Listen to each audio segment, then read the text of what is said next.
సంపూర్ణ జీవనశైలి ఈ కార్యక్రమంలో తర్వాత మనకు క్లాస్ తీసుకోవడానికి వచ్చినారు సీనియర్ పిరమిడ్ మాస్టరు. అలాగే మన పత్రిజీ మహారాజ్ గారికి ఎంతో సన్నిహితుడు, సీనియర్ మాస్టర్, మూలస్తంభం లాంటి వారు ఈ ధ్యాన కార్యక్రమానికి.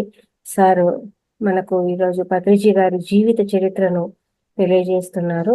సార్కి అందరూ కూడా ఒకసారి మనం స్వాగతం చెప్తాం క్లాస్కు. సార్ నమస్తే సార్, మీకు ఈ క్లాస్కు స్వాగతం అండి. నమస్తే సార్. నమస్తే సార్. Welcome sir. అయ్యా రంగనాథ్ గారు 2 మాటలు మాట్లాడండి. Yes sir. సో స్నేహితులారా, ఈరోజు మనం అద్భుతమైనటువంటి ఈ యొక్క జ్ఞాన సందేశం సార్ నుంచి తీసుకుపోతున్నాం. అంటే ఈరోజు విశేషంగా ఏంటంటే పత్రి సార్ యొక్క జీవిత ప్రయాణం అనేది సారు అంటే పర్సనల్గా ఆయనతో పాటు ఉండి ఎన్నో సంవత్సరాలు, సో అన్ని సంవత్సరాలు సార్తో పాటు ఉండడం వలన, ఆయనకు సన్నిహితంగా ఉండడం వలన ఎన్నో విషయాలు మనకు అద్భుతంగా తెలియజేస్తారు ఈరోజు. సో ఇది మనం అందరం అంటే వెయిట్ చేస్తున్నాం. సారు ఆయన ఇవ్వటువంటి ఆ సందేశం కోసం, ఆ యొక్క మెసేజ్ కోసం మనం అందరం కూడా వెయిట్ చేస్తున్నాం. ఆయన యొక్క సొంత అనుభవాలు అంటే సార్ను కూడా మనం అంటే నేను కూడా చాలాసార్లు మన సెంటర్కి వచ్చారు, బెంగళూరులో సెంటర్ ఇనాగ్రేట్ చేశారు సారు. సో అయితే అంత సన్నిహితంగా నేను ఉండలేకపోయాను, అంటే బెంగళూరుకి వచ్చినప్పుడు కలిసేవాడిని. సో సార్ వచ్చేసి ఎప్పుడు ఆ సార్తో అంటే మన పత్రిక సార్తో పాటు ఉన్నారు కాబట్టి ఈరోజు మనకి ఇది అద్భుతమైనటువంటి జ్ఞాన సందేశం. మన జీవితంలో మనం కూడా దీన్ని ఖచ్చితంగా ఒక మెసేజ్ లాగా దాన్ని ఉపయోగించుకునే అవకాశం మనకు ఉంటుంది. కాబట్టి ఈరోజు మనం అందరం కూడా సాధారణంగా సార్ను ఈ యొక్క కార్యక్రమానికి, ఈ జ్ఞాన సందేశానికి ఆహ్వానం. Welcome sir. Thank you sir. ఇప్పుడు దేని గురించి చెప్పమంటారు? పత్రిజీ సార్ యొక్క జీవిత ప్రయాణం, మీరు ఆయనతో అంటే పత్రిజీతో ప్రయాణం సార్, అంతే. లేదంటే పత్రిజీ జీవిత చరిత్రను చెప్తూ మీ యొక్క ప్రయాణం కూడా సార్తో పాటు కలిపి చెప్పొచ్చు. ఇలాంటి సందర్భాల్లో ఇంకా పత్రిజీ గురించి ఎవరినైనా అడిగేటప్పుడు మనం కొత్త పదం పెట్టుకుందాం. క్యాప్షన్ ఏంటంటే పత్రిజీతో మనతో పత్రిజీ. అద్భుతం. ఇది అన్ని కలిసిపోతాయి. Very good. ఇప్పుడు సార్ గురించి ఎవరు మాట్లాడాలన్నా, ఎవరిని మీరు పిలవాలన్నా వాళ్ళకి ఏమిస్తారంటే ఈ క్యాప్షన్ ఇచ్చేయండి. వాళ్ళు 2 అంశాలుగా విభజించుకుంటారు. ఎందుకంటే పత్రిజీతో వాళ్ళ జీవితం ఒకటి, పత్రిజీతో ముడిపడిన వాళ్ళ జీవితం ఒకటి, పత్రిజీతో ప్రయాణం ఒకటి. ఈ రెండింటిని రంగరించి ఆ 30 నిమిషాలు ఏం చెప్పాలా అనేటువంటి దాన్ని వాళ్ళు ఎంపిక చేసుకుంటారు. వెరసి ఏంటంటే నేను తూర్పుగోదావరి జిల్లా ఆంధ్రప్రదేశ్లో పుట్టాను. అయితే ఫస్ట్ నుంచి నాకు ఒక చిన్న ఊహ తెలిసిన దగ్గర నుంచి నా కాళ్ళ మీద నేను నిలబడాలనేటువంటి తపన నాకు ఎక్కువ ఉండేది. మా ఇంటి వాతావరణం చూస్తే అది డిపెండెన్సీగా నడిచేది. మా ఫాదర్ నా చిన్నప్పుడు చనిపోయారు. మా ఇల్లు గడవాలంటే ఆ మేనత్తలో లేకపోతే మా నాయనమ్మో మా దగ్గర ఉండేటువంటి పొలాల డబ్బులన్నీ వాళ్ళ దగ్గర పెట్టుకుని నెలకు 100-50 ఇస్తూ వాళ్ళు ఇది ఇచ్చినట్టుగా సాధిస్తూ మా అన్నదమ్ములు కానీ మా అమ్మను కానీ వాళ్ళు చిన్న చూపు చూడడం అనేది నా జీవితం మీద ఎక్కువ ప్రభావం చూపించింది. సో వీళ్ళ మీద మనం ఆధారపడడం ఏంటి? సో మన జీవితం మన చేతిలో ఉండాలి అని అనుకుని నేను ఇంటర్మీడియట్ ఎగ్జామ్ రాశాను. రాయకుండా రాలేదు, రాసిన తర్వాత వచ్చినట్టు గుర్తు రాశాను. రిజల్ట్ ఏం చూసుకోలేదు. ఇక్కడ ఈ వాతావరణంలో ఉంటే నా జీవితం ఎలా ఉండదో, నా జీవితాన్ని నేను జీవింపజేసుకోవాలి అనుకుని నిజంగా పత్రిసారి దగ్గరకు వచ్చిన తర్వాత క్యాప్షన్ చెప్పారు, వేసుకునే బట్ట వేసుకోవడానికి ఓ బట్ట, వేసుకున్న బట్ట వేసుకోవడానికి ఇంకో బట్ట,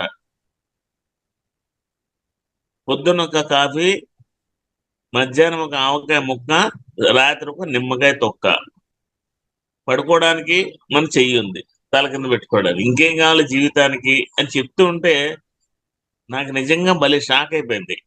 నేను మా ఇంట్లోంచి బయటకు వచ్చినప్పుడు కూడా చిన్న హ్యాండ్ బ్యాగ్ లో నేను వేసుకున్న ప్యాంటు షర్ట్తో పాటు ఇంకొక ప్యాంటు షర్ట్ పట్టుకున్నాను తప్ప తర్వాత ఏంటంటే ఇప్పుడు ఆలోచనలే లేవు మనకు అసలు. అలా నేను బయటకు వచ్చినటువంటి విధానాన్ని ఆయన క్లాసులో చెప్తున్నప్పుడు నేను షాక్ అయ్యాను. వేరే ఏంటంటే నేను అనంతపురంకి వచ్చిన తర్వాత నాకు వ్యాపారము, డబ్బు, ఇవి ఆలోచనలు ఉంటాయి కదా చిన్నప్పుడు ఉండే సిచ్యువేషన్ లో. అలా నేను అనేక రకాలుగా మార్కెటింగ్ 300 రూపాయలతో ఉద్యోగం ప్రారంభించిన నేను అనేక ప్రమోషన్లు రాత్రి పగలు అనే తేడా లేకుండా వర్క్ చేసి నా హార్డ్ వర్క్ ద్వారా 1994 వచ్చేసరికి 14,800 బేసిక్ శాలరీ వచ్చేది. అంటే ఎవ్రీ మంత్ నాకు 1వ తారీఖు వచ్చేసరికి 24,800 to 900 శాలరీ వచ్చేది. అమ్మా నేను ఏ ఆశయంతో వచ్చానో ఆ ఆశయాన్ని నెరవేర్చుకున్నాను అని చెప్పి నెలకి 24,800 జీతం. ఇప్పుడు కాదు, మరి ఆ రోజు 94 జీతం తీసుకుంటే ఏం ఖర్చు పెడతామన్నా ఏముంటది, 2 ఇడ్లీ వడ తిన్నాం అనుకోండి, వాడు 4 రూపాయలు 5 రూపాయలు తీసుకున్నాడు. సో ఎంత కాస్ట్లీ హోటల్ వెళ్ళండి, అంతే కదా. సో మనం లగ్జరీస్ గా పైనుంచి నా కుటుంబాన్ని అంతా నేనే చూసి రకరకాల ప్లాన్ తో వెళ్తుంటే జీవితంలో ఒకడు వచ్చాడు. ఓ రోజు అనంతపురంలో బంధు, ఆ, వాడు ఇంజనీరింగ్ కాలేజ్ స్టూడెంట్, వాడు నాకు ఎలా ఫ్రెండ్ అయ్యాడో చూడండి. బంద్ అయిపోయింది. ఇంచుమించుగా అప్పట్లో జరిగినటువంటి అంశం ఏంటంటే రామ జన్మభూమి అనుకుంటా, బాబ్రీ మసీద్ కూలగొట్టేశారని చెప్పేసి స్వచ్ఛందంగా అందరూ బంద్ చేశారు. పొద్దున్న 7 గంటల నుంచి రాత్రి అసలు ఏ షాపు టీ దుకాణాలు కూడా లేవు. వాళ్ళు హాస్టల్లో స్టూడెంట్, నేను వాడి మా ఇంటికి తీసుకెళ్ళా. అప్పటి నుంచి నాకు రూమ్ లో ఉండేది, నేను అప్పటి నుంచి వంట చేసుకునేవాడిని.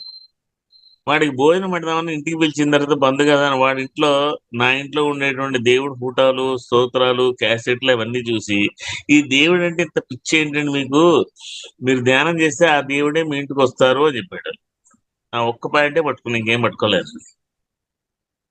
అలా సెప్టెంబర్ 18th నేను మొదలుపెట్టిన ధ్యానం 2094లో. అలా 2-3 డేస్ మెడిటేషన్ చేసిన తర్వాత రకరకాల అనుభవాలు. ఎవడెవడో ఇంటికి వచ్చేవాడు. ఆ షాడోలన్నీ మొదటి రోజు కూర్చున్నప్పుడు 7:30 గంటల సేపు కూర్చున్నా. ఆ దేవుడు అనేవాడిని చూడాలి, లేకపోతే లేవకూడదు. వాడు చెప్పాడు కదా ధ్యానం చేస్తే దేవుడు మన ఇంటికి వస్తాడని. ఇంకా వస్తాడేమో, ఇంకా, ఎందుకంటే నా జీవితం నా చేతిలో ఉంది, నేను ఒక్కడనే, నన్ను ఎవరు కంట్రోల్ చేసేవాడు లేదు. అలా కూర్చున్న 3 గంటలు అయిపోయింది. అలాగ దాదాపుగా 8:20కు కూర్చున్న ధ్యానం 3:40 వరకు ధ్యానం సాగిపోయింది. అలా కూర్చున్న తర్వాత ఏం కనిపించింది అంటే ఏమీ లేదు.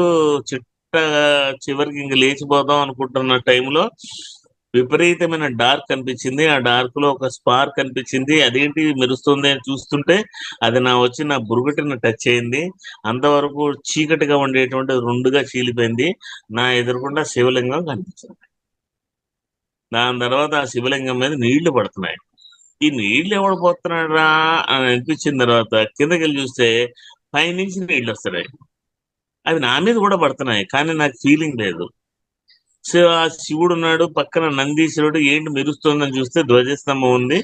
ఆ నీళ్లు ఎక్కడి నుంచి వస్తున్నాయని కిందకి వెళ్ళేసరికి పాతాళంలో ఉండేటువంటి గంగ పైకి వచ్చి ఆయన నెత్తి మీద పడుతోంది. సో ఇలా అక్కడ ఉండేటువంటి దృశ్యాలు అలా 5-6 నిమిషాలు అన్ని చూసాం. చూసిన తర్వాత అయిపోయింది ధ్యానం. ఆ ధ్యానం అయిపోయిన తర్వాత అమ్మ 3 అయిందిరా పడుకుందాంరా అని చెప్పేసి మంచం మీదకి పడుకున్న తర్వాత జస్ట్ జాగ్రత్త అవస్థ నుంచి, అంటే అప్పట్లో అవన్నీ ఈ జ్ఞానాలు అవన్నీ నాకు తెలియదు అనుకోండి, ఇప్పుడు చెప్తున్నాను. ఎప్పుడైతే నిద్ర ముంచుకొచ్చి ఆ జాగ్రత్త అవస్థ నుంచి స్వప్నావస్థలోకి అలా ఎంటర్ అవుతూ ఉన్నాను, ఒకడు వచ్చి నా నడుము మీద చేసి టప్పని కొట్టాడు. 5 వేళ్ల యొక్క స్పర్శ ఖచ్చితంగా తెలిసింది. ఒక్కసారి ఉలిక్కుపడి చూశా, రూమ్ లో ఎవరు లేరు. అంతా భయం వేసింది. నాకు చిన్నప్పటి నుంచి నన్ను భయపెట్టింది మా ఇంట్లో వాళ్ళందరూ దెయ్యాలంటే. నాకు సినిమాలంటే బాగా ఇష్టం. బయటికి వెళ్ళి జనాలతో ఉండడం మా ఇష్టం. ఆ కొత్త లంక అనేటువంటి మా ఊరు ఈస్ట్ గోదావరిలో కోనసీమలో ముమ్మిడివరం అనే ఏరియా వస్తాను కానీ సినిమాలు ఉండేవి కాదు. 4 కిలోమీటర్ల దూరం నడుచుకుని వచ్చేవాడిని పరిగెట్టుకుంటా. ఆ మధ్యలో శ్మశానం ఉండేది. దెయ్యాలు ఉంటాయరా అని చెప్పి కథలు ఉన్నాయి కదా, శ్మశానం వచ్చిందంటే కంట్రోల్ ముస్లిం శ్రీరంజనేయం చదువుకుంటే అనమాట. అలాగే ఏమైనా దెయ్యాలు భూతాలు వచ్చేసాయని భయం. సరే ఏం చేద్దాం, ఎవడు లేడు, చెప్పేవాడు లేడు, మాట్లాడేవాడు. అప్పుడు అయితే సెల్ ఫోన్ ఉన్నాయి, ఇప్పుడు ఉన్నాయి. అప్పుడు ఎక్కడ ఉన్నాయి, ల్యాండ్ ఫోన్లే కరువు అప్పుడు. సరే అయిపోయింది కదా అని చెప్పేసి అటు ఇటు తిరిగి లైట్ అని ఆపేసి గ్రిల్ తాళం వేసి తలుపు గెటేసి అన్ని మళ్ళీ ఊడేయలేదు గట్టిగా పడుకున్నా. ఆ పడుకున్నప్పుడు అనిపించింది ఏమో ఇలా తిరిగి పడుకుంటే కదా వాడు కొట్టాడు, మనం అటు తిరిగి పడుకుందాం అనుకున్నా. నేను అటు తిరిగి పడుకున్నా, మళ్ళీ అటు వచ్చి కొట్టాడు. మళ్ళీ లేచాను, అంటే ఫస్ట్ టైం ఉన్నంత గందరగోళం లేదు కానీ రెండోసారి ఏంటంటే ఓ చిన్న దీపం లాంటిది వెలిగించి అలా పడుకున్నా. అటు ఇటు పడుకోకుండా మెల్లకిలా పడుకున్నా. కొంచెం నిద్రలోకి వెళ్తున్నాను. ఎవడో నా మీద కూర్చున్నాడు అన్న విషయం మాత్రం తెలుసు. వాడు నా చేతులు పట్టుకుంటున్నాడు, నా మీద కూర్చున్నాడు, నన్ను ఏదేదో తిరుగుతున్నాడు, నాకేం అర్థం కాలే. ఎవడు ఇంటికి అసలు దెయ్యాలా భూతాలా ఎవడు అనుకుంటూ ఉన్నాను. నాకు తెలియకుండానే ఎర్లీ మార్నింగ్ 5:30 అయింది. లేచాను. అలా ఆ ధ్యానం ప్రారంభమై ఆ మరుసటి రోజు డేలో వచ్చిన ఎక్స్పీరియన్స్, ఎవడో గుద్దేద్దాం వస్తుంటే వెనక నుంచి చెయ్యట్టుకుని నన్ను లాగడం, అది వెళ్ళిపోయిన తర్వాత నాకు మనుషులు కనిపించకపోవడం, ఇలాంటి కోకొలాలన్నీ ఆ 2-3 రోజుల్లో జరిగినాయి.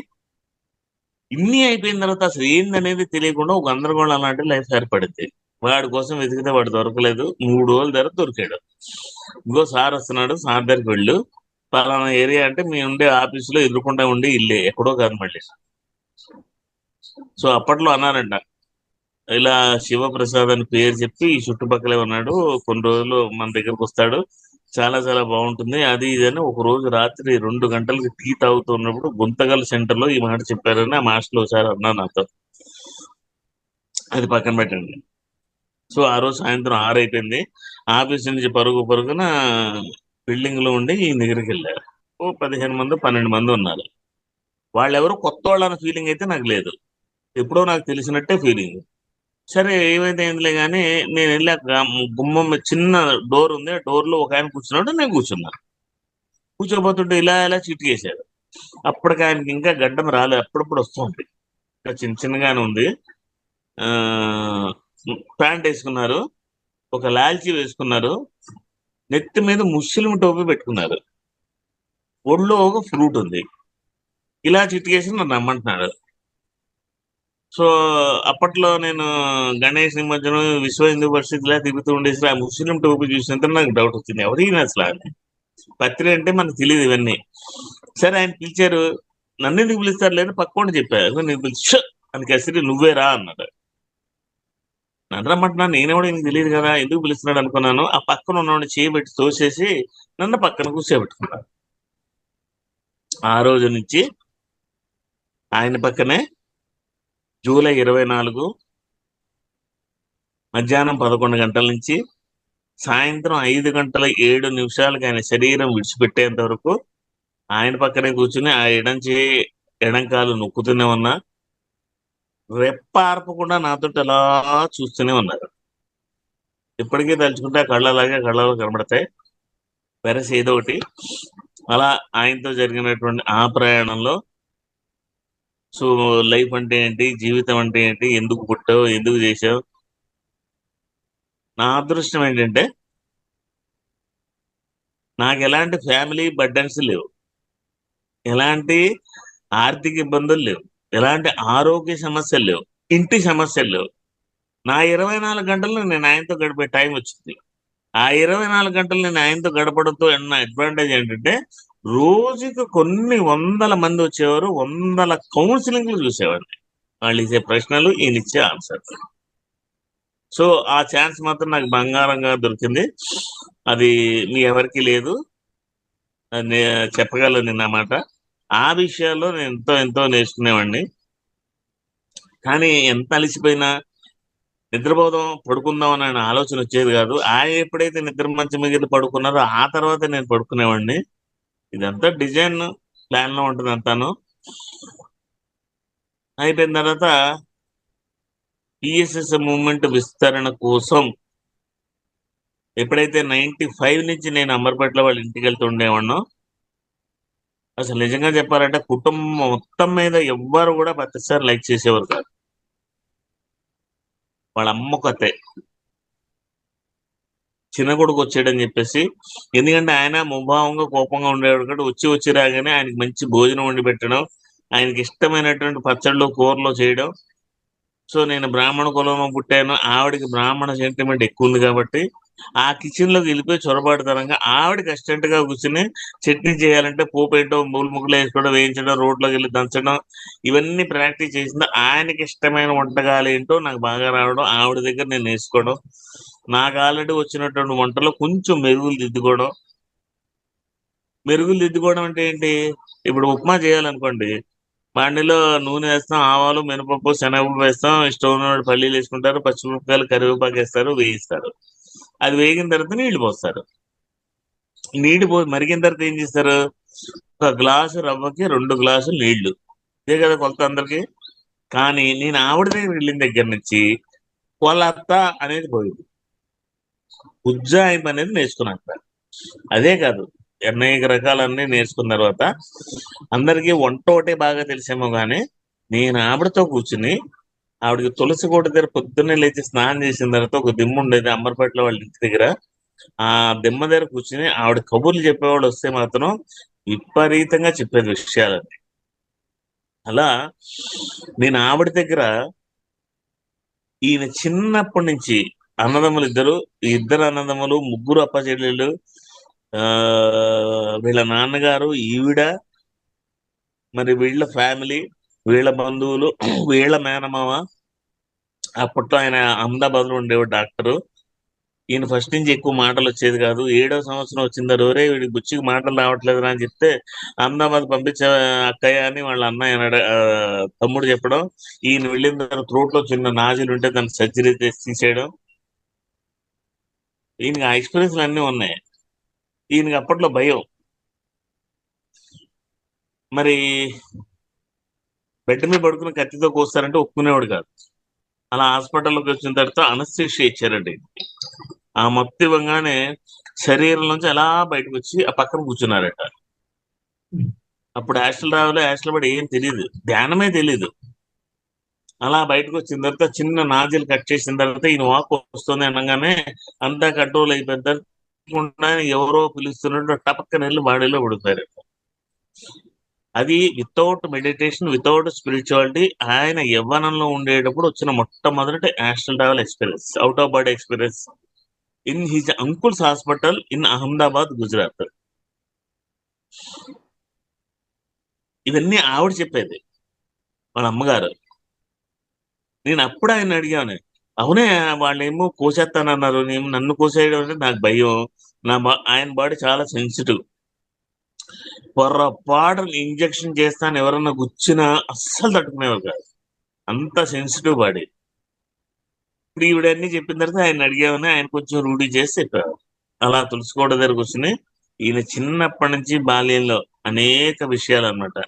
ఎలా ఉండేవాడు, ఏం చేసేవాడు, ఎందుకు మాటి మాటికి రామచంద్ర అంటూ ఉంటారు ఎందుకమ్మా అని అడిగాను సరే. ఎందుకంటే వీళ్ళ క్యాంపస్ దాటి రెండోసారి దాటిన తర్వాత రామాలయం ఉండేది. రాముడు అంటే ఇష్టం.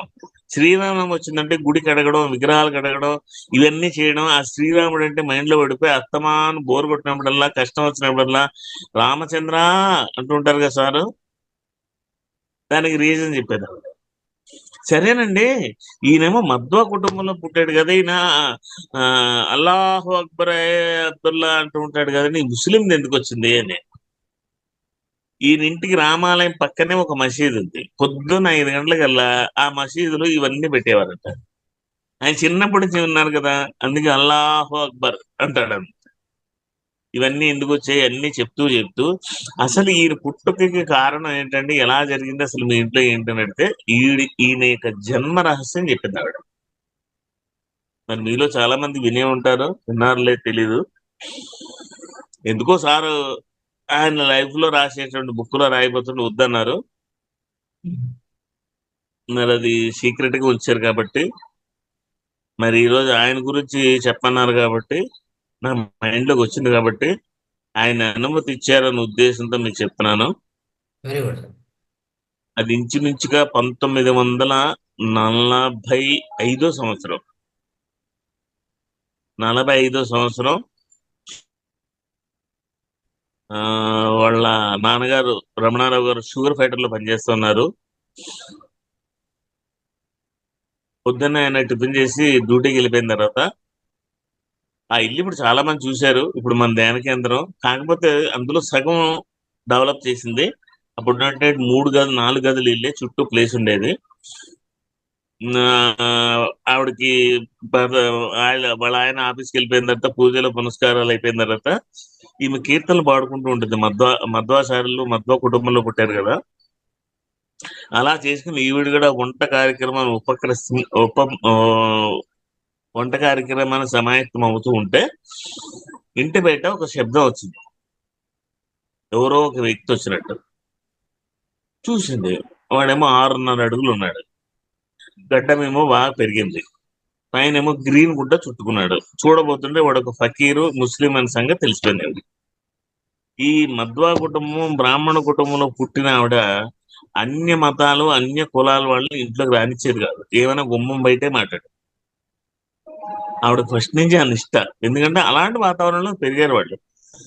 ఎవరి నిష్టలు వాళ్ళకుంటే, ఎవరి డిసిప్లిన్ వాళ్ళకుంటది. అది ఇంచుమించుగా చెప్పాలంటే డిసిప్లిన్. ఇప్పుడు మన బెడ్రూమ్ లోకి ఎవరినైనా రాణిస్తామా? వచ్చి రకరకాల ఆలోచనలు రకరకాల వైబ్రేషన్ పెట్టారనుకోండి, ఆ వైబ్రేషన్ ఆ రూమ్ అంతా తిరుగుతుంటే దాంట్లో ఇబ్బంది పడేది మనమే.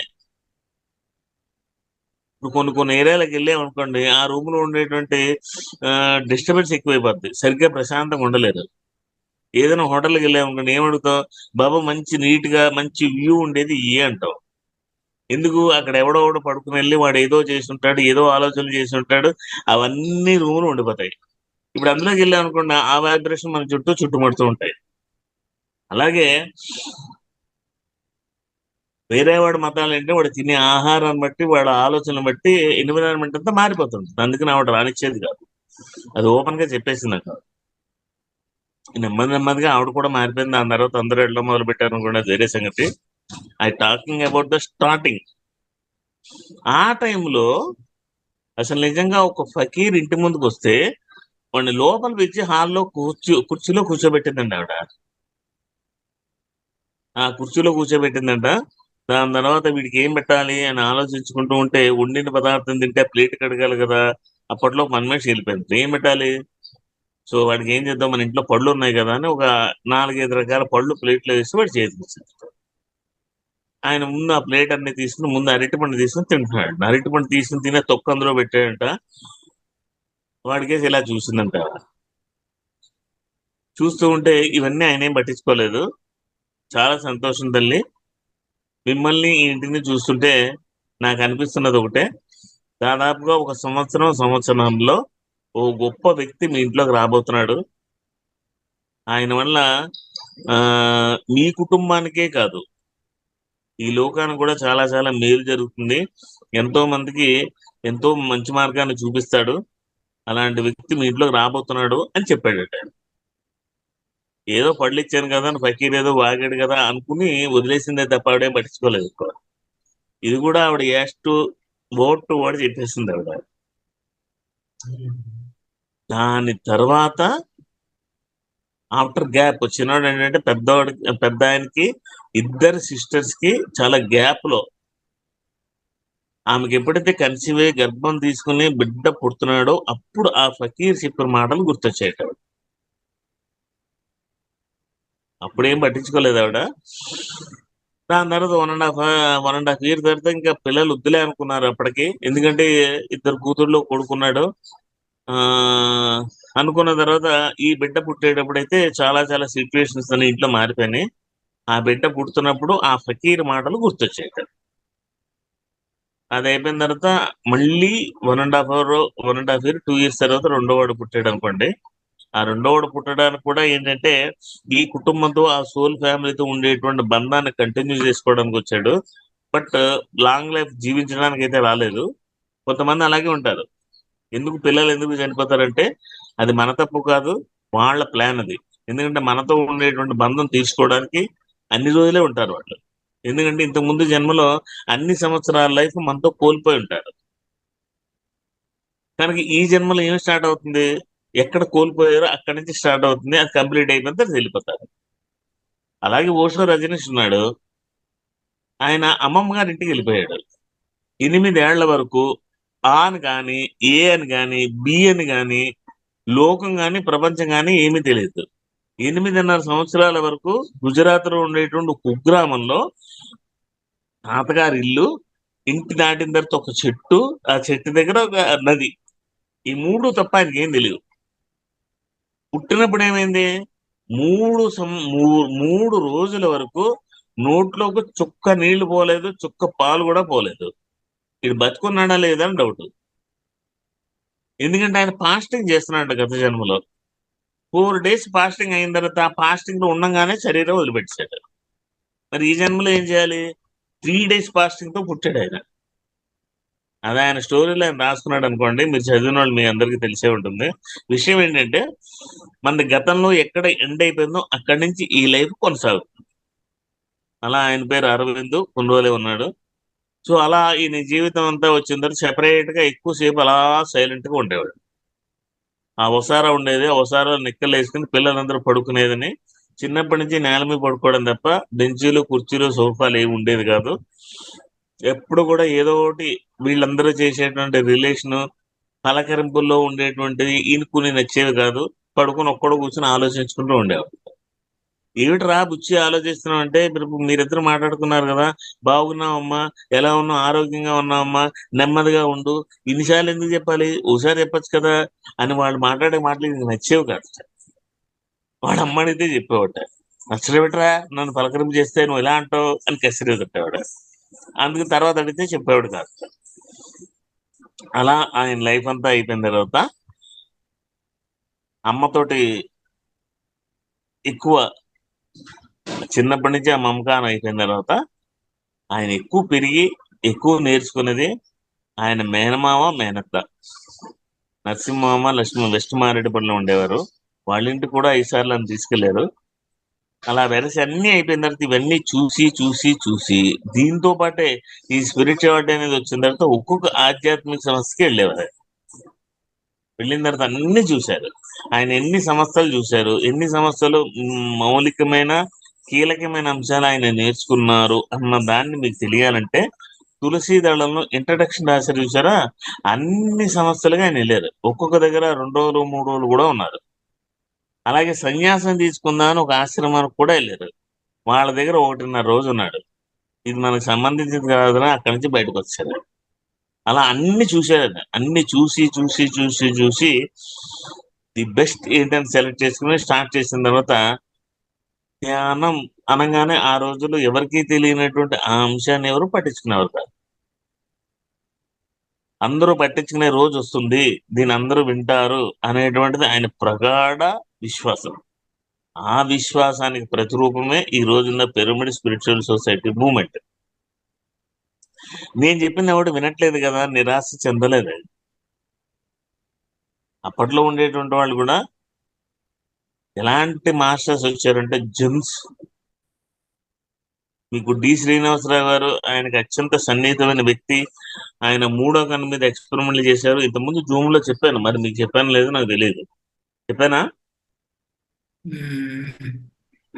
లాస్ట్ జూమ్ నేను వినలేదు సార్, అది డైరెక్ట్ వినలేదు. డి శ్రీనివాసరావు గురించి పర్టికులర్గా అరే శివగారికి తెలిసి ఉంటుంది. అది శివగారు లేరు కదా సెషన్, శివగారికి తెలిసి ఉంటుంది. శివగారు ఉన్నారు ఇంతకుముందు. లేదు సార్, ఏం చెప్పినట్లేదు సార్. చెప్పలేదా? సో డి శ్రీనివాసరావు అని చెప్పేసి ఇప్పుడు కూడా ఆయన భూమి మీద బతికే ఉన్నారు.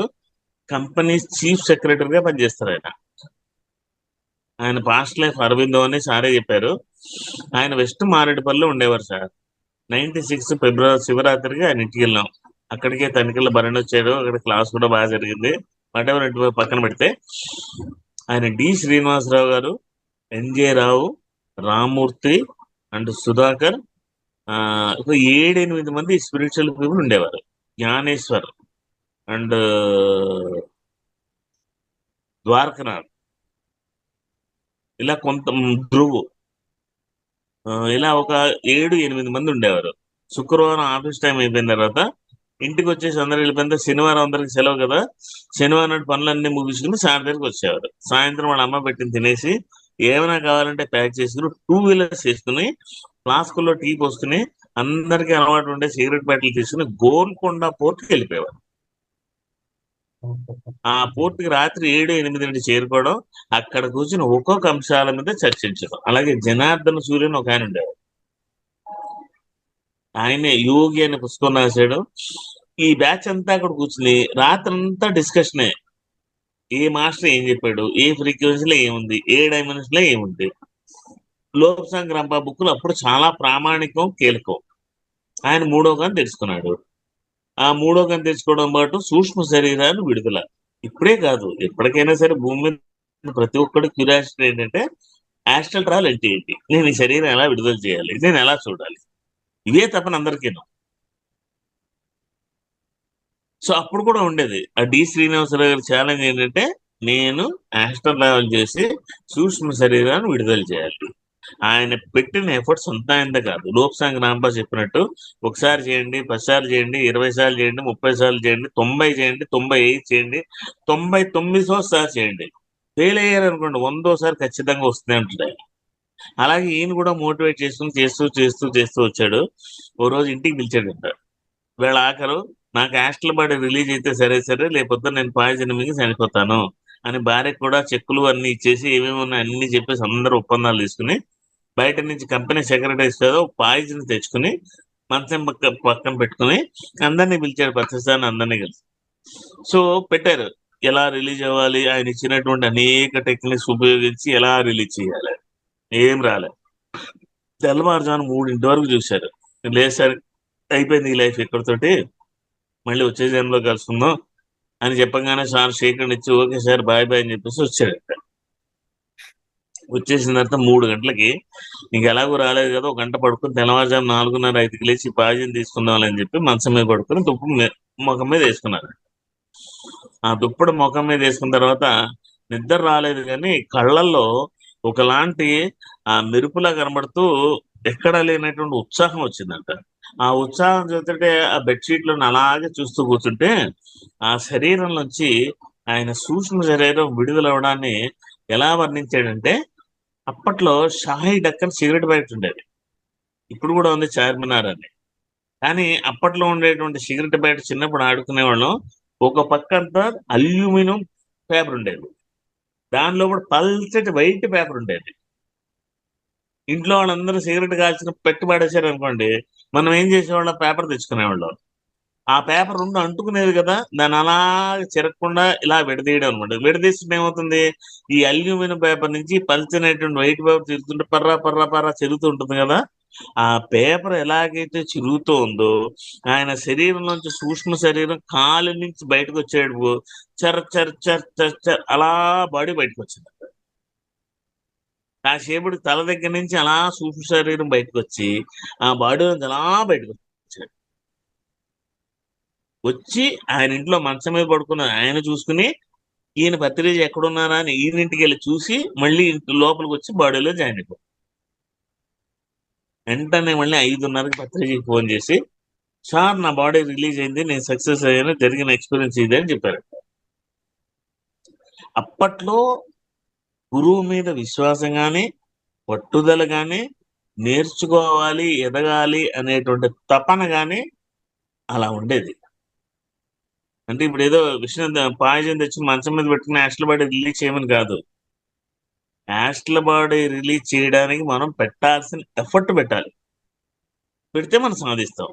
అన్నిటికన్నా ఏంటంటే గురువు మీద అచంచలమైన విశ్వాసము, భక్తి, ప్రేమ, నమ్మకం ఉండాలి. ఎవరికైతే గురువు పట్ల విశ్వాసం నమ్మకం ఉండదో మనం ఏది సాధించలేం.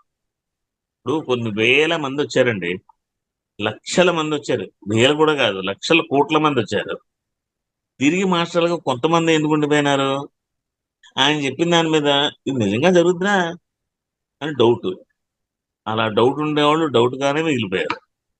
లేదు అవుతుంది అని గుడ్డిగా నమ్మిన వాళ్ళకి అదే వచ్చింది. ఏమి లేదండి. గురువు అంటే ఎలా అంటాడంటే ఇట్ ఈస్ నథింగ్ బట్ ఆయన ఏమి ఇవ్వరు.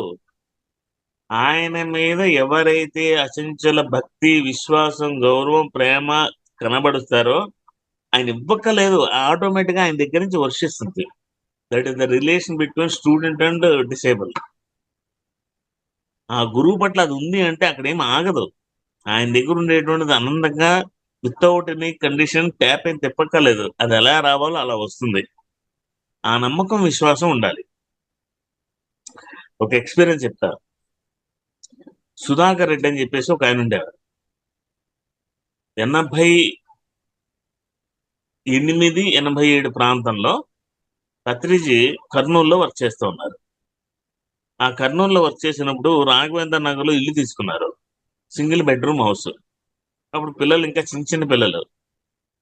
కొన్ని రోజులేమో అమ్మమ్మ దగ్గర హైదరాబాద్ లో ఉండేవారు, మేడమ్ సారు ఇక్కడ ఉండేవారు. ఈ నుండే ఇంటికి మధ్యలో గోడ ఉండి ఇంకో పోర్షన్ ఉంటుంది కదా, ఆ ఇంకొక పోర్షన్ లో సుధాకర్ అనే ఆయన ఉండేవారు. ఆయన కడప జిల్లా పులివెందుల. ఆయన ఆఫీస్ అన్ని అయిపోయి రాత్రి 8:30, 9కి ఇంటికి వచ్చేసరికి సార్ అప్పుడు పనులన్నీ అయిపోయి ఫ్లూట్ తీసుకుని ఆ ఫ్లూట్ వాయించుకుంటూ ఉండేవారు. అప్పట్లో కర్నూలులో పినాకపాణి గారి దగ్గర 200 కీర్తనలు నేర్చుకున్నా అని చెప్పారు కదా. రోజు ఆయన దగ్గరికి వెళ్ళి సంగీతం నేర్చుకోవడానికి వెళ్తే ఆయన ఏం పనులు చేస్తే పనులన్నీ చేసి తర్వాత కూర్చొని నేర్చుకునేవారు. అదేంటంటే సంగీతానికి వెళ్తే నాకు ఈ పనులు చెప్తున్నారని ఎప్పుడు అనుకోలే. గురువు ఏం చెప్తే అది చేయాలి, చేస్తే అప్పుడు గురువు దగ్గర ఉండేటువంటి విద్య మనకి అసిధారాపాతంలో వర్షిస్తుంది. ఆయన చెప్పడమే కాదు, ఎందుకంటే ఎవరైనా అనుభవం చెప్తుంటే ఆయన ఎంత చిన్న పిల్లాడిలాగా ఏమీ తెలియదు ధ్యానం అంటే, ఎప్పుడు ఏ ధ్యానానుభవం విననట్టుగా ఎంత అమాయకంగా పెట్టి ఎంత బాగుందని చప్పట్లు కొడుతూ మనల్ని ఎంకరేజ్ చేస్తూ మన అనుభవం ఎలా చెప్పించుకుంటారు అక్కడ. అది ఆయనకి చిన్నప్పటి నుంచి ఉండేది.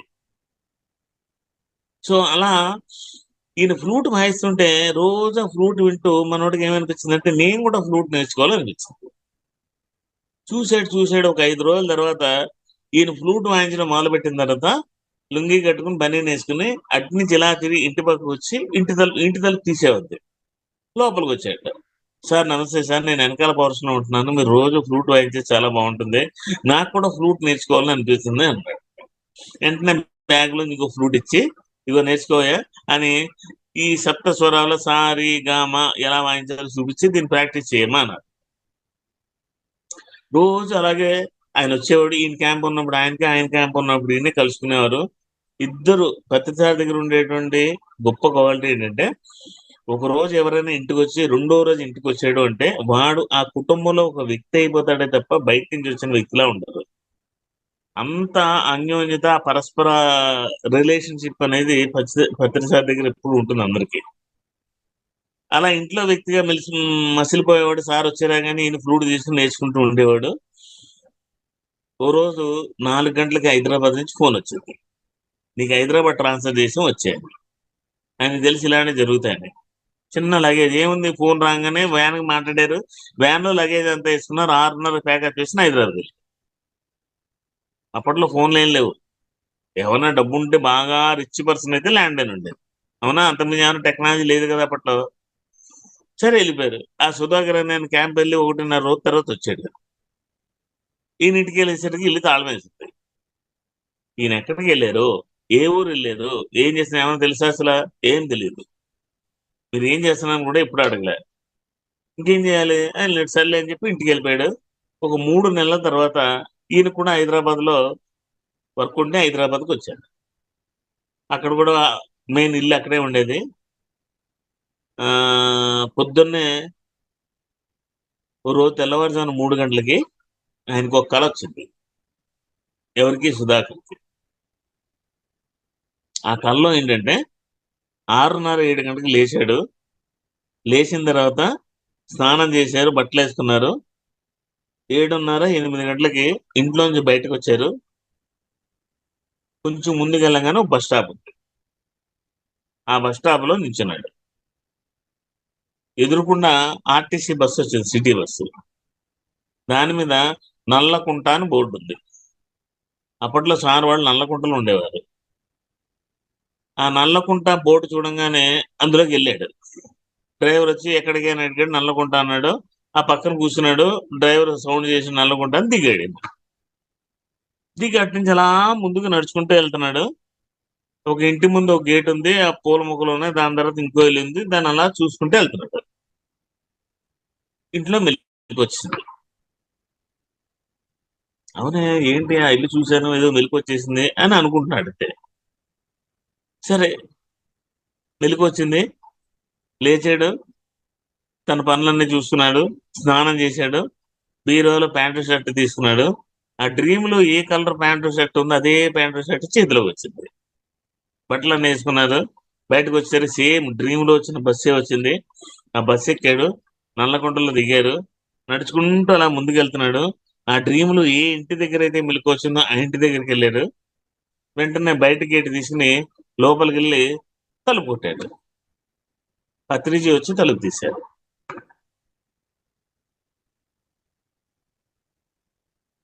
అర్థమైందా? అది మనం గురువు మీద నమ్మకం విశ్వాసం పెట్టుకుంటే నేచరు మనకు అలా చూపిస్తుంది. ఇప్పుడు ఆ ఇంట్లో పత్రిజీ వచ్చి తలుపు ఎందుకు తీయాలి? ఆ ఇంటి దగ్గరికి వచ్చి డ్రీమ్ ఎందుకు ఆగిపోవాలి? ఆర్తి, తపన, నేను తెలుసుకోవాలి, నేను నేర్చుకోవాలి అని గురువు పట్ల అచంచలమైన విశ్వాసం ఉండాలి, తపన ఉండాలి. ఏంటయ్యా ఆయన వేదానంద బాబు చెప్తూ ఉంటారు, ఎవరో ఒక ఆశ్రమానికి ఒక శిష్యుడు వచ్చాడు. అయ్యా నాకు దైవ దర్శనం కావాలని అడిగట. దానికి ఏముందిరా, బ్రహ్మాండంగా చేపిస్తాను అని చెప్పేసి ఆశ్రమంలో పనులన్నీ చేపిస్తూ ఉన్నాడు. 5 నెలలు అయిపోయింది, 6 నెలలు అయిపోయింది, ఇంతవరకు దైవ దర్శనం గురించి గురువు గారు ఏం మాట్లాడలే. రోజు వంట పని, వడ్డించడం, చేయడం, సేవ అన్ని బాగానే ఉంది, మంచి దర్జాగా నడిచిపోతుంది ఆశ్రమంలో. ఎవరో ఒక ఆయన వచ్చాడు, అయ్యా నాకు దైవ దర్శనం కావాలంటే రండి చేపిస్తాను అన్నాడట. అనగానే వీడి కోపం వచ్చింది. అరే 6 నెలల నుంచి నేను పనిచేస్తున్నానే, ఇంతవరకు నాకు దైవ దర్శనం చూపించలేదు, నిన్న వచ్చాడు వాడు ఎవడో సాయంత్రం చూపించేస్తానని చెప్పేసాడు గురువు గారు, ఈయన దగ్గరుంటే మనకు దైవ దర్శనం కాదు, వెళ్ళిపోవాలి అని చెప్పేసి అన్ని మూటముళ్ళు సర్దేసుకుని రాత్రి పొద్దున్నే 6 గంటలకు లేచి ఆ బ్యాగ్ తీసుకుని బయలుదేరాడు. గురువు గారు ఏమో ఆశ్రమంలో లేరు. ఎక్కడికి వెళ్ళారంటే నదికి స్నానానికి వెళ్ళారా అని చెప్పాడు మాకు. సరే నదికి వెళ్ళి బ్యాగ్ చెప్పి వెళ్ళిపోదామని బ్యాగ్ తీసి నదికి వెళ్ళారు. నదిలో గురువు గారు స్నానం చేస్తూ ఉన్నారు. ఏమిరా అన్నాడు. సార్ ఎన్నాళ్ళైంది ఇంత సేవ చేస్తున్నా, నాకు దైవ దర్శనం చూపించలేదు, నేను వెళ్ళిపోతున్నా సార్ అన్నట్టు. ఓ పిచ్చోడా రారా ఇప్పుడే చూపిస్తాను అన్నాడు. రమ్మనేసరి దగ్గర పిలిచాడు, ఆయన్ని చేయబట్టుకున్నాడు, ఇంకా నదిలోకి లోపల గంట తీసుకెళ్ళిపోయాడు. వీడికి పీక లోతు వచ్చేంత వరకు లోపల తీసుకెళ్ళాను. ఇప్పుడు నీకేం కావాలరా, దైవ దర్శనం కదా అని చెప్పి మెడమే చేసి నీళ్లలోకి ముంచాడు. ఇంకా ముక్కులోంచి నీళ్ళు వచ్చేస్తున్నాయి, అతి బలవంతంగా విదిలించుకున్నట్ట. ఏంటి సార్ అనబోతుంటే మళ్ళీ చేసి లోపల ముంచేశాడు. ఇంక అనుకున్నట్ట ఇంక లాభం లేదు, చచ్చిపోతాం, ఈయన ఇంత బలవంతంగా నొక్కేస్తున్నాడంటే ఈ క్షణం బతికితే చాలు అనుకున్నాడట. వెంటనే గురువుగారు చేయి విదిలించుకుని వచ్చి ముక్కంపడ కళ్ళంపడ నీళ్ళు వచ్చేది. ఏంటి సార్ దేవుడిని చూపిస్తానని చెప్పి నీళ్లలో చంపేస్తున్నారు, ఎంత ఉక్కిరి బిక్కిరి అయిపోయింది తెలుసా, ఆ నీళ్లలో మునిగిపోతూ అనిపించింది, ఈ క్షణం బతికితే చాలురా అని. అలా మీ చేయి వదిలించుకుని లేచాను గురువు గారు అన్నట్ట. అప్పుడు చెప్పాట ఆయన, ఈ క్షణం బతికితే చాలు అనిపించినట్టుగా నేను దేవుణ్ణి చూడాలి అనేటువంటి తపన నీలో కలిగిన రోజున దేవుడు నీ దగ్గరికి వస్తాడు రా. అంతేని కానీ నేను దేవుణ్ణి చూడాలని ఆర్టిఫిషియల్ గా కాదు, ఆ క్షణం బతికితే చాలు అని నీళ్లలో ఉక్కిరి బిక్కిరి అయిపోయినటువంటి నీకు ఈ క్షణం ఆ దేవుణ్ణి చూడకపోతే నేను ఉండను, చచ్చిపోతాను అన్న తపనతో ఆర్తితో నువ్వు కనుక పిలిస్తే ఆ దేవుడు అలా ప్రత్యక్షం అవుతాడు. అంటే చాలా మంది చెప్తూ ఉంటారు ఆయన దగ్గరికి వచ్చి, సార్ నేను ఎంతో మంది గురువులు చూశాను, ఈ జన్మకి మీరే గురువు, నేను మీ దగ్గర ఉంటాను, మీరు కొట్టినా తిట్టినా మీతోటే పడి ఉంటాను. 2 ఫటాఫట కొట్టి పంపించేవాడు అనమాట. అంటే అహంకారం. అంటే ఇప్పుడు వాడు ఉండకపోతే ఆయనకేమొచ్చింది? ఇప్పుడు ఒక్కటేనండి, నా జీవితంలో నాకు అర్థమైంది ఏంటంటే, ఆయన్ని మీరు ఆత్మారాముడు లేదా రాముడు అనుకుంటే మనం ఆంజనేయ స్వామి కావాలి. ఆంజనేయ స్వామి కావాలి అని అనుకున్నటువంటి డిసేబుల్స్ అందరికీ ఒకే ఒక సూత్రం చెప్తాను వినండి. రాముడి దగ్గరికి హనుమంతుడు వచ్చిన తర్వాత ఆయన మెడలో హారాన్ని చూసి రాముడు ఎప్పుడైతే ఆలింగనం చేసుకున్నాడో ఈయనే నా గురువు అని అర్థమైంది. ఏంటి? ఆత్మతత్వాన్ని, ఆత్మానుభవాన్ని పొందినటువంటి ఈ రాముడి దగ్గర నేనుంటే జీవితంలో ఏదో ఒక రోజు ఆ స్థాయికి వెళతాను అని హనుమంతుడు ఆయనకి సరెండర్ అయిపోయాడు. సరెండర్ అయిపోయిన తర్వాత అందరూ ఏమన్నారు, లంకకి వెళ్ళాలి, ఆ లంకలో ఉన్న సీతను చూసి రావాలి అని పెద్ద టాస్క్ ఇచ్చారు. దానికి హనుమంతుడిని ఎంపిక చేశారు. రాముడు ఎస్ అన్నాడు, వెళ్ళరా అన్నాడు. ఈయన దగ్గర ఉండేటువంటి ఉంగరం ఏదో ఇచ్చాడు, అది తీసుకుని లంకలోకి వెళ్ళాడు. వెళ్ళిన దగ్గర నుంచి ఎన్ని మైనాకుడి దగ్గర నుంచి, సురస దగ్గర నుంచి, ఆ లంకలో ఉండేటువంటి రాక్షసులు చేసినటువంటి విలయ తాండవాల దగ్గర నుంచి ఈయనకి జరిగినటువంటి ఎన్ని రకాల అగసాట్లు ఇబ్బందులు పడ్డాడు, ఇవేమీ ఆయన గుర్తులేవు. లక్ష్యం ఏంటి? సీతాదేవిని చూడడం.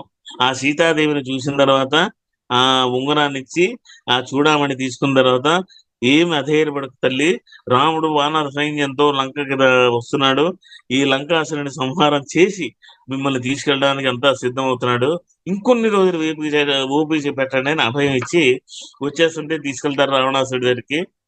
తోక నిప్పంటిస్తారు, లంకంతా అంటించేస్తాడు, ఒక ఇల్లు మాత్రం అంటుకోదు. ఇది ఎందుకు అంటుకోవట్లేదా అని తెగ చూస్తాడు, అది విభీషణుడి ఇల్లు. అలా లంకలో దహనం అయిపోయి ఆ తోక నిప్పార్పుని మళ్ళీ సముద్రం మీద లంఘించి ఇక్కడికి వచ్చిన తర్వాత రాముడి దగ్గరికి వచ్చి, ఇక్కడే చాలా చాలా బాగా గుర్తు పెట్టుకోవాల్సిన అంశం ఏంటంటే, రాముడి దగ్గరకు వచ్చి, రామా, సీతమ్మను చూశాను, ఇదిగో ఆనవాళ్ళు తెచ్చాను అని ఆ ఇచ్చిన చూడమని రాముడు చూసి మురిసిపోతూ ఆయన కళ్ళంప నీళ్లు కారిస్తే, ఆ కళ్ళల్లో ఉన్న మెరుపుని చూసి చీకట్టుకుని ఉంటాడే తప్ప, రామా నువ్వు నన్ను పంపించావు కదా, ఇక్కడి నుంచి సముద్రం మీద ఒక్క ఎగురు ఎగిరేసరికి కెరటాలన్నీ వచ్చాయి, ఆ సొరస వచ్చింది, అదొచ్చింది, ఇదొచ్చింది, వాడు పీక్కున్నాడు, వీళ్ళు పీక్కున్నాడు, ఈ రామాయణం అంతా చెప్పాడు ఎక్కడైనా? మనకేదైనా ఓ పని చేసుకొచ్చామనుకోండి, పనిని పక్కన పెట్టండి, మనం ఇంటి దగ్గర నుంచి బయలుదేరి ఆటో ఎక్కి దగ్గర నుంచి ఎన్ని గొప్పలు చెప్పేసుకుంటే వెళ్ళిపోయి అక్కడ చేసింది ఏమి ఉండదు. ఏదైనా గురువు దగ్గరికి వెళ్తే ఏం మాట్లాడాలి? అయ్యా, మీరు ఇచ్చిన విద్యని అభ్యాసం చేసి చాలా చాలా లబ్ధి పొందా, నా శక్తి వరకు ఎంతమంది నన్ను కలిస్తే వాళ్ళకి ఇది ఇచ్చాను, వాళ్ళు కూడా అలా ఉన్నారు అని సైలెంట్ కూర్చోవాలి. అప్పుడు గురువు మనకేం కావాలో మనం అడగకుండానే మనకు చెప్తాడు ఆయన. అంతేగాని మన యొక్క ప్రగల్భాలు ఉత్తర ప్రగల్భాలాగా మనం ఎంతటి వీరులము, శూరులము, దారులము మన గురించి మనం చెప్పుకోవడానికే గురువు దగ్గర టైం సరిపోతే ఇంకా ఆయన చెప్పించే అవకాశం మనం ఏమిస్తామా? ఆయన ఆత్మారాముడిగా మన హృదయంలో ప్రతిష్ట చేసుకుంటే వెంటనే మనం హనుమంతులు అయిపోవాలి. Less talk, more work. అది రైట్ డిసేబుల్ అంటే ప్రతిసారి ఉండేది. అలా ఉన్నప్పుడు ఆయన ఏం చెప్పక్కర్లేదు, మీరు ఏం అడగక్కర్లేదు. ఆయన దగ్గర నుంచి మెసేజ్లు అన్ని ఆటోమేటిక్ అలా ఫైల్స్ వచ్చేస్తాయి. ఏదో కంప్యూటర్లో కొడితే ఫైల్స్ వెళ్ళమంటే చూపిస్తుంటే ఏరో మార్కులు అలా వచ్చి పడిపోతూ ఉంటాయి సార్. మనం ఏం అడగక్కర్లేదు ఆయన్ని. అది ఓపెన్ భాండాగారం, దానికి ఇన్పుట్ అనేది లేదు, అవుట్పుట్టే. దాని పాస్వర్డ్ మనకు తెలియాలంతే. అది తెలుసుకుంటే ఆయన ఏమిటో, ఆయన స్వరూపం ఏంటో, ఆయన విశ్వరూపం ఏంటో, ఆయన విజయం ఏంటో, చిన్న పిల్లవాడి దగ్గర నుంచి ముసలాళ్ళ వరకు, నడి వయసులో ఉన్న వాళ్ళ దగ్గర నుంచి, పెళ్ళే హాయిగా సంసారం చేసుకుంటున్న వాళ్ళ దగ్గర నుంచి, పెళ్లి పెటాకులైపోయి విడిపోయిన వాళ్ళ దగ్గర నుంచి, పిల్లలు ఉన్నవాళ్ళు, పిల్లలు లేని వాళ్ళు, పెళ్లి అయిన వాళ్ళు, పెళ్లి కాని వాళ్ళు, వృద్ధులైన వాళ్ళు, వృద్ధులు కాని వాళ్ళు, ఏ మతమైనా, ఏ కులమైనా, ఎటువంటి వ్యక్తికి అయినా సరే ఆయన దగ్గర షెల్టర్ ఉంటుంది.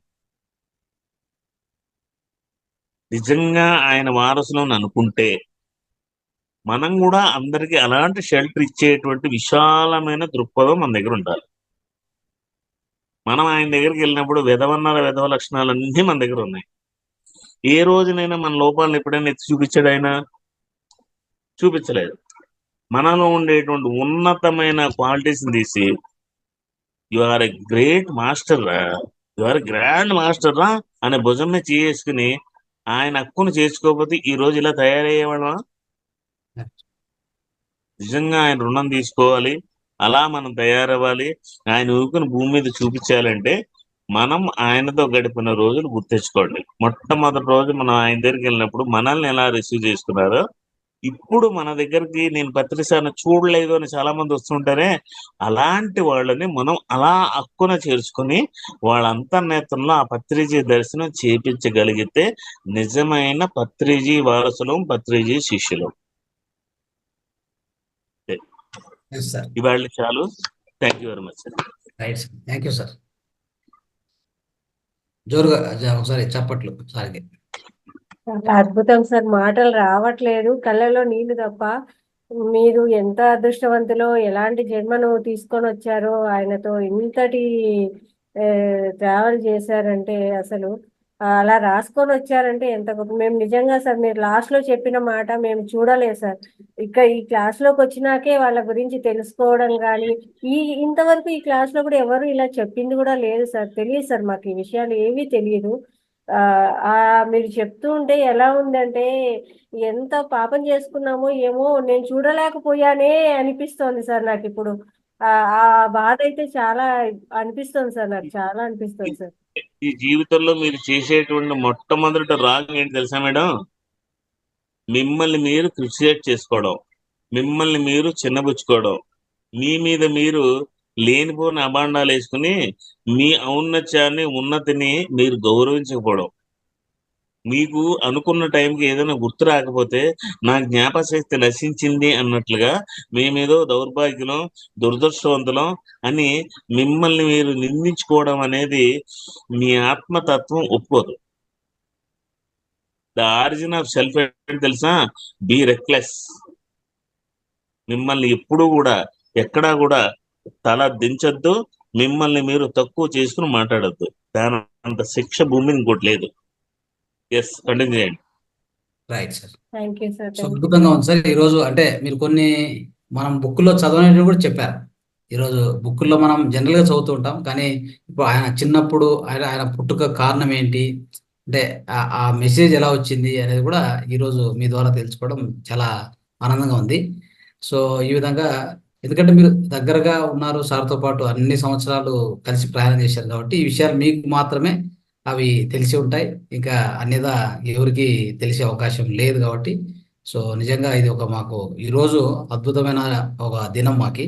సార్ గురించి అంత డీటెయిల్డ్గా ఇంకా లోతైన విషయాలు తెలుసుకోవడానికి మాకు మీరు అవకాశం ఇచ్చినందుకు నిజంగా మీకు ధన్యవాదాలు sir. Thank you. Thank you sir. So ఇప్పుడు ఇప్పుడు కొన్ని మనకు ప్రశ్నలు ఇంత ఉంటాయి సార్. గొప్ప విషయాలు తెలియజేసినటువంటి మాస్టర్కి అందరూ కూడా ఒకసారి గట్టిగా ధన్యవాదాలు తెలియజేద్దామండి. ఎవరైనా అలాగే ఎవరైనా ఈ విషయంలో ఏదైనా డౌట్స్ ఉన్నా కూడా క్లియర్ చేసుకోవచ్చు. కోట్లింగాచారి మాట్లాడండి, సార్తో మాట్లాడొచ్చు. గురువు గారు చెప్పినట్టు 2-3 వాక్యాలైనా కూడా రాముడు ఆంజనేయుడు ఏ విధంగా వారు మన జీవితంలో ఉన్నారో అది కళ్ళ కట్టినట్టు చెప్పారు. అదొకటి. శిశరికం అంటే వారే నిదర్శనం. ఆ శిశరికము ప్రతి ఒక్కడికి ఎంతో అవసరం.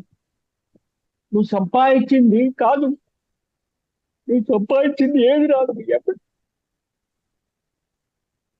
ఆ శిశరికము ప్రతి ఒక్కడికి అవసరం. ఆ శిశరికము ఉంటే ఇప్పుడున్న కలియుగంలో ఎలాంటి భావోద్రేకాలు, సంఘటనలు, దోపిడీ, దొంగతనాలు ఇలాంటి జరగవండి. ఆ రామాయణం ఉందంటే రాజ్యం వెళ్తే రాముని రాజ్యం కావాలని ప్రతి ఒక్కడు అనుకునేది. ఎందుకు? ఆ రాముడు ఏలిన రాజ్యము, ఆ రాజ్యం మనం చూస్తామో చూడము.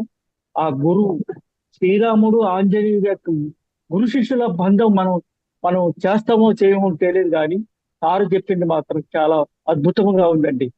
అది నా యొక్క ఉద్దేశం. ఇంకా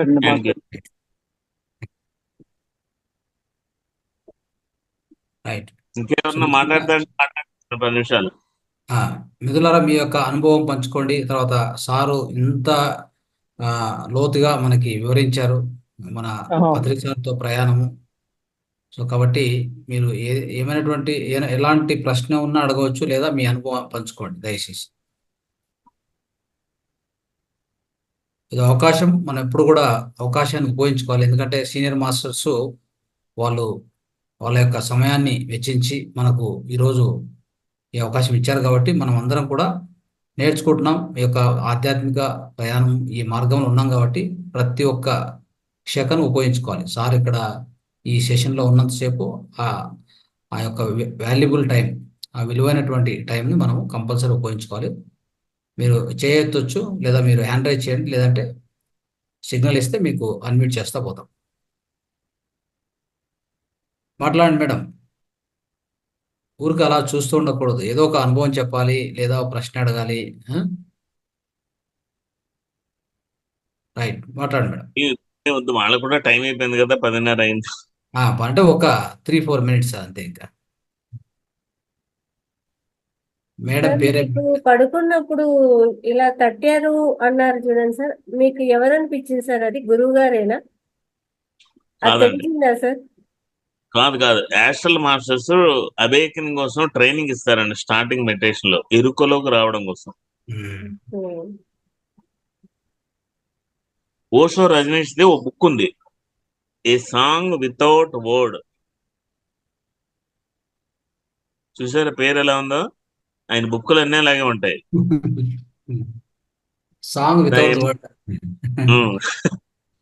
సాంగ్ వితౌట్ వర్డ్ అసలు సాధ్యమే లేదు కానీ బుక్ చాలా ఓకే ఎనలైటిక్ బుక్ అండి, ఆ బుక్ చదివితే తెలుస్తాయి ఇవన్నీ. ఓకే అలాగే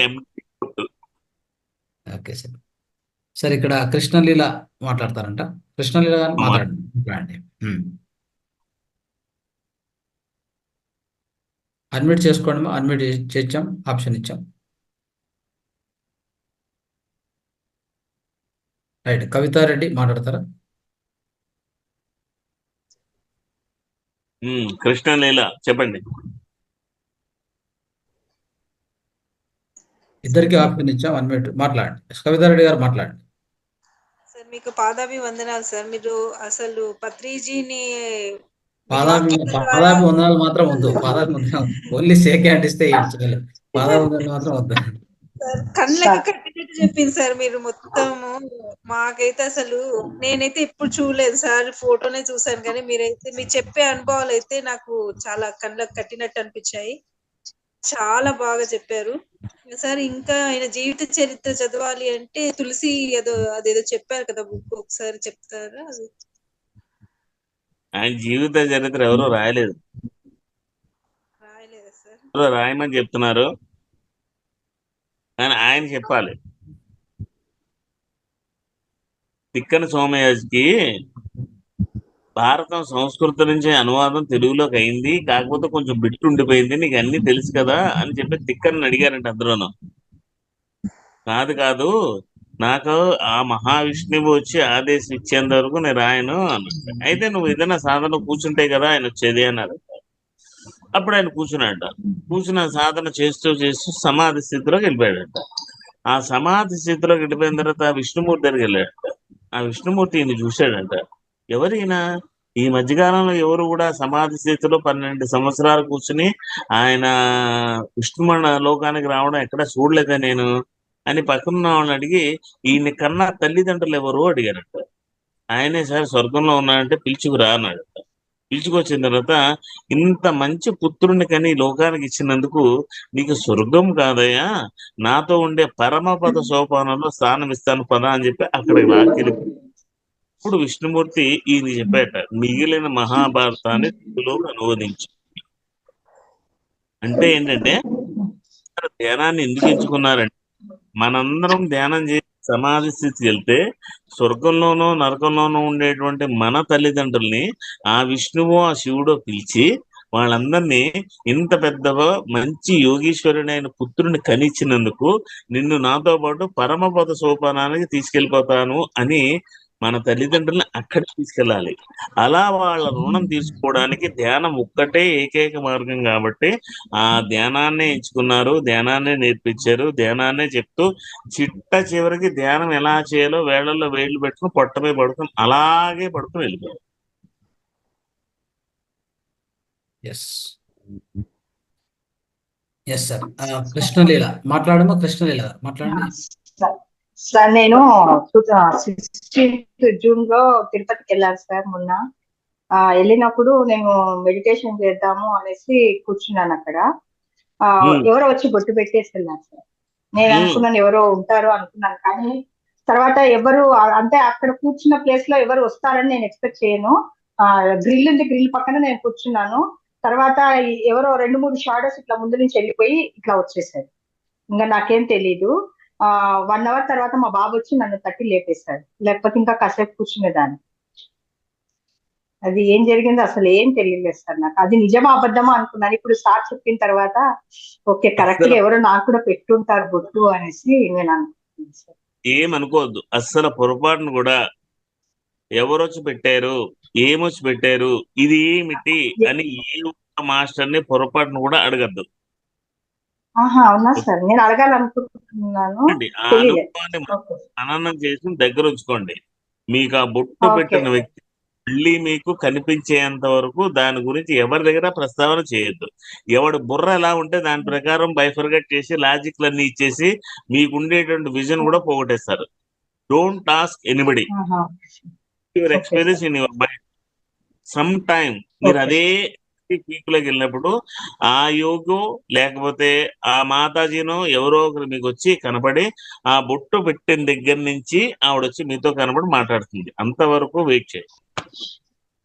okay sir, okay sir, thank you sir. నాకు ఇది కొంచెం డౌట్ ఉండే, క్లియర్ అయింది. ఆ, ఇంకొకటి ఏంటంటే, నాకు ఈ మెడిటేషన్ క్లాస్ లో నాకు ఏ డౌట్ అయితే వస్తుందో దానికి రిలేటెడ్ గా సిచ్యువేషన్ అంటే క్లాసెస్ జరుగుతున్నాయి సార్. ఈ రోజు మీరు ఇలా చెప్పారు కదా, అలా చాలా జరిగాయి ఇప్పటి వరకు. అది సార్, అది చాలా అద్భుతంగా ఉంది సార్. అసలు మెడిటేషన్ చాలా బాగుంది sir. Thank you sir. Next Meena గారు, మీనా మీనా గారు మాట్లాడండి, అన్మ్యూట్ చేసాం.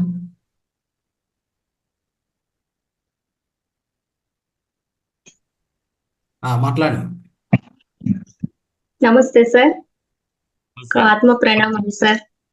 పత్రి సార్ గురించి, గురు శిష్యుల సంబంధం గురించి చాలా చక్కగా వివరించినారు సార్. చాలా బాగుంది సార్. ఒక వివేకానంద స్వామి, రామకృష్ణ పరమహంసల లాగా పత్రి సార్ మీ అనుబంధం అని అనిపించింది సార్ నాకైతే.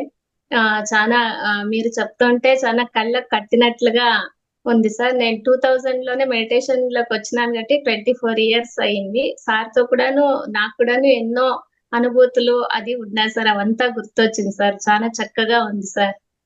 Very good, very thank you good sir. Madam. Very good. Sir ఒక డౌట్ సార్. మనం ఏదైనా ఒక విజన్ థర్డ్ ఐతో చూసేదానికి, ఆస్ట్రల్ ట్రావెల్ చేసి చూసేదానికి ఏదైనా డిఫరెన్స్ ఉంటుందా సార్? ఇప్పుడు నేను మిమ్మల్ని ఇక్కడి నుంచి చూస్తున్నాను, ఓకే. ఇది మూడో కన్ను. ఏ ఊరు మీది? బాగేపల్లి సార్. నేను బాగేపల్లి మీ ఇంటికి వచ్చి మీ ఇంటి ఎదురుకుండా ఉన్నాను అనుకోండి, మీ ఎదురుకుండా, అవును అది సార్. Okay sir. నేను ఇక్కడి నుంచి మిమ్మల్ని చూస్తున్నాను, థర్డ్ ఐ వేసిన, అంతే థర్డ్ తేడా. ఐ. Okay sir.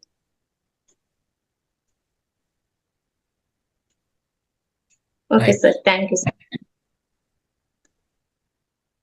ఎంత చక్కగా చెప్పారు సార్. ప్రతి ఒక్కరికి అర్థమైపోతుంది. ఎంత బాగుందో ఇది మీరు చెప్పిన వివరణ. ప్రతి ఒక్కరికి భలే ఈజీగా, నిజంగా ఆ మాటలే మాకు అర్థం కావు. అలాంటిది వాటికి వీటికి డిఫరెన్స్ ఏంటి అంటే ఎంత బాగా చెప్పారు సార్. సూపర్ సార్, అసలు అద్భుతంగా ఉంది.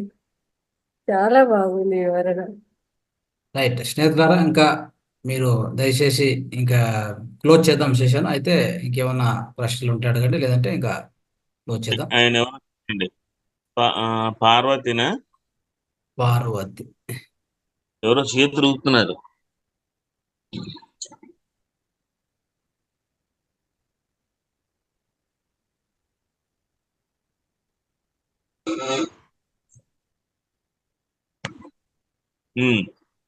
ఎస్ రంగనాథ్ గారు, మీరు చెప్పండి final words. Right sir. So ఈరోజు అద్భుతంగా ఉంది సార్. మొత్తం మీద పత్రి సార్తో ప్రయాణం అనేది చాలా అద్భుతంగా చెప్పారు. మీరు టైటిల్ కూడా మంచి టైటిల్ ఇచ్చారు. దాన్ని మేము అందరికి కూడా అది ఇప్పటి నుంచి ఈ టాపిక్ చెప్పేటప్పుడు అదే టైటిల్ మేము ఉపయోగిస్తాము. ఓకే. సో చాలా బాగుంది. ఇంకా తర్వాత ఈ క్లాసెస్ కూడా ఇప్పుడు ఈ క్లాసెస్ వచ్చేసి సార్ యాక్చువల్గా 21 రోజుల కార్యక్రమం ఇది. ఈసారి ఎక్కువ మిత్రులు కూడా జాయిన్ అయ్యారు. చెప్పాలంటే లాస్ట్ సెషన్ కంటే ఇప్పుడు పెరిగింది. ఇది ఇంకా పోతూ పోతూ ఇంకా పెరుగుతూ ఉంటుంది అనుకుంటున్నాను. అయితే మొదటి రోజు అయితే మొదటి రోజే దగ్గర దగ్గర 225 మంది జాయిన్ అయ్యారు. సో చూశానండి ఆ రోజు. ఆ రోజు అదే మీరు వచ్చారు కాబట్టి ఆ రోజు ఇక కొద్దిగా అంటే ఎస్ సార్. ఫైనల్ డే ఎప్పుడు? సో ఫైనల్ డే మనకి 24th ఉంటుంది సార్. 24th. 24th ఆఫ్ ఇదే జూలై. నేను అక్కడ కర్తాల్లో ఉంటాను. ఆ, మీరు ఏమైనా పెట్టుకుంటే 25th పెట్టుకోండి. క్వశ్చన్ అండ్ ఆన్సర్స్ ఓ 100 మందో 200 మందో క్వశ్చన్ అండ్ ఆన్సర్స్ కి క్వశ్చన్స్ ఏమున్నాయి ముందు రాసేసుకోండి. Okay okay fine. సో మీరు కనుక ఫలానా వాళ్ళు ఈ ప్రశ్న అడిగారు అని అడుగుతుంటే దానికి నేను ఆన్సర్ చెప్తూ ఉంటాను. సరే సార్, ఓకే, సో అలా అందరిని చేద్దాం. వీడియో ఆన్ చేసుకోమందాం. ఎలాంటి ప్రశ్న అయినా సరే, పైన 7 లోకాలు, భూవర్, ఈ పైన ఎన్ని లోకాలు ఉన్నాయి అందరికి చాలా చాలా కన్ఫ్యూజన్. కరెక్ట్. ముందేంటో వెనకేమిటో తెలియదు. సో మీ ఇంట్లో మీరు ఏదైనా కార్యక్రమం చేసేటప్పుడు పూజ చేసి సంకల్పం చెప్పిస్తూ ఉంటారు కదా. కేశవనామాలు అంటే 24, అది విష్ణు పేర్లు. చదివిన తర్వాత ముక్కట్టుకోమంటారు. ముక్కట్టుకుని ఏం చెప్తారు? ఓం భూర్భువస్వః తత్సవితుర్వరేణ్యం అయిపోయిన తర్వాత ఓం భూహ అంటే భువర్లోకం, ఓం సుహ అంటే సువర్లోకం, ఓం మహహ అంటే మత్స్యలోకం, ఓం సత్యం అంటే తపోలోకం. అలా ఏమి ఉన్నాయి కదా 7 పదాలు, ఆ 7 బీజాక్షరాలు 7 లోకాలు, అలా కింద 7 లోకాలు. అలా దీంట్లో మీకు ఎలాంటి సమస్య ఉన్నా, ఎలాంటి సందేహం ఉన్నా, ఎలాంటి ఇది కావాలన్నా మీ ప్రశ్నలు వేయండి, మనం చెప్పుకుందాం. రైట్ సార్, అలా చాలా చేద్దాం బాగుంది సార్. సార్. ఈ విషయం అయితే తెలియదు. పట్టుకొని అనడమే తప్ప అది లోకాలు అని తెలియదు సార్. ఓం భూహ, ఓం సుహ, ఓం తపహ, ఓం జప, ఓం తత్సవితుర్వరేణ్యం భర్గో దేవస్య ధీమహి చెప్పుకుంటా వెళ్తాం గాని ఇది లోకాలు అని తెలియదు సార్ అసలు. అన్నిట్లో కూడా అంతరార్థం ఉంది ఆ అన్నమాట. ఆ అంతరార్థం అనేది తెలుసుకోవడమే ఆ యొక్క సార్ చెప్తున్న అవకాశం ఇచ్చినటువంటి ఆ యొక్క రోజు మనం ఖచ్చితంగా మిత్రులారా మనం అంతా కూడా సార్తో ప్రశ్నలు జవాబులు ఆ రోజు కార్యక్రమం ఖచ్చితంగా మనం నిర్వహించుకుందాము. సో అది లేదా చేస్తాం 9 to 10 పెడతామంటే 23వ తారీఖు కూడా పెట్టుకోవచ్చు. నేను కడతాల నుంచి చెప్తా కాదు. 23వ తారీఖు సార్, 23 23 పెట్టచ్చు సార్, నో ప్రాబ్లం. 23 ఓకే, 23 పెట్టుకుని 24 కంక్లూడ్ చేసుకోవచ్చు. 24 మామూలు కంక్లూడ్ అయిపోతుంది. 23 మనం ఇది నడుచుకొని ఇంకా 24 కంక్లూడ్ చేస్తాం sir. Right sir. Same time okay కదా సార్? 23 same time. నాకు okay sir. Okay, right sir, అలా చేద్దాం. Right sir, thank thank you so much sir. Thank you very much. ఇంత మంచి నైస్ టైం. దాన్ని మాకు అందించినందుకు 10:50 సార్, పదేళ్ళ 10:50. దాని గురించి తెలియజేసినందుకు అందరూ కూడా సార్కి ఒకసారి గట్టిగా ధన్యవాదాలు తెలియజేద్దాం మిత్రులారా. అందరూ ఒకసారి మళ్ళీ క్లాప్స్ కొట్టండి సార్కి. లేట్ అయిపోయింది, అందరూ తిన్నారులేదు తెలియదు, నేను మాత్రం ఇంకా తినలేదు. ఓకే, ఇది ఎప్పుడు 3వ జూమ్ నాకు వరుస పెట్టి. Okay, right sir. అయినా కానీ మీ ఎనర్జీ కానీ ఎక్కడ కానీ ఎలాంటి తేడా లేదు సార్, బ్రహ్మాండంగా ఉంది. సో ఈ రోజు కూడా అంటే అంత జ్ఞానం మీరు ఇచ్చారు. సో దానికి హృదయపూర్వక ధన్యవాదాలు sir. Thank you. Right. So మిత్రులారా, సో ఈరోజు మనము అద్భుతమైనటువంటి సజన సాంగత్యం జరిగింది సార్తో.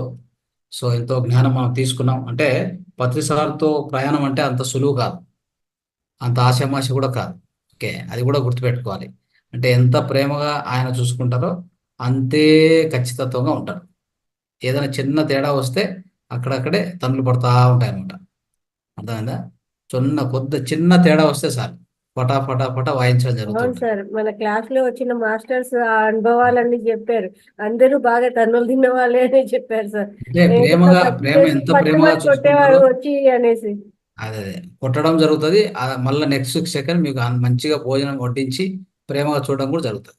అందులో డౌట్ ఏం లేదు. బాగున్నారా అని అడిగినందుకే మేడం అయితే వచ్చారంట సార్. జస్ట్ బాగున్నారా అని అడిగినందుకే.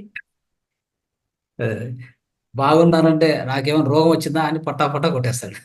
అదే సార్. నీకేం కళ్ళు లేవా? నీకు కనపడడం లేదా?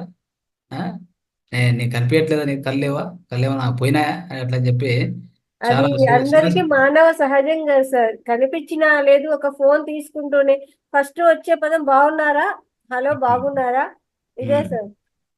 అయితే ఇది చాలా అంటే చాలా తగ్గించుకోవాలి అని చెప్పినారు సార్ మేడం సునీత మేడం. అందుకే ఇవన్నీ కూడా మనము సార్ దగ్గర నేర్చుకున్నాం. సో అద్భుతంగా ఇవన్నీ కూడా ఆ యొక్క అంటే ఖచ్చితత్వము, తర్వాత స్నేహత్వము, మిత్రత్వము, సో గురుత్వము అన్ని ఆయన దగ్గర నేర్చుకోలేనటువంటిది ఏమీ లేదు, అన్నీ నేర్చుకోవచ్చు. అది మనం ఆయన్ను దగ్గరగా ఉండి ఆయన నుంచి ఎన్నో విషయాలు ఇలా నేర్చుకున్నటువంటి మన శివప్ప సారు. ఆయనతో మనం ఈరోజు ఈ సత్సంగం చేసుకోవడం కూడా మన యొక్క అదృష్టం అని చెప్పాలి. అదే సార్ టైం ఇచ్చారు కాబట్టి మనకి ఖచ్చితంగా 23వ తేదీ అందరూ కూడా జాయిన్ కావాలి. ఆ రోజు ఎన్నో అంటే క్లారిఫికేషన్స్ మనకు తెలియనివి మనకు తెలియని అర్థాలు అంతరార్థాలు ఉంటుంది కదా, అవి తెలుసుకోవడం చాలా చాలా ఇంపార్టెంట్.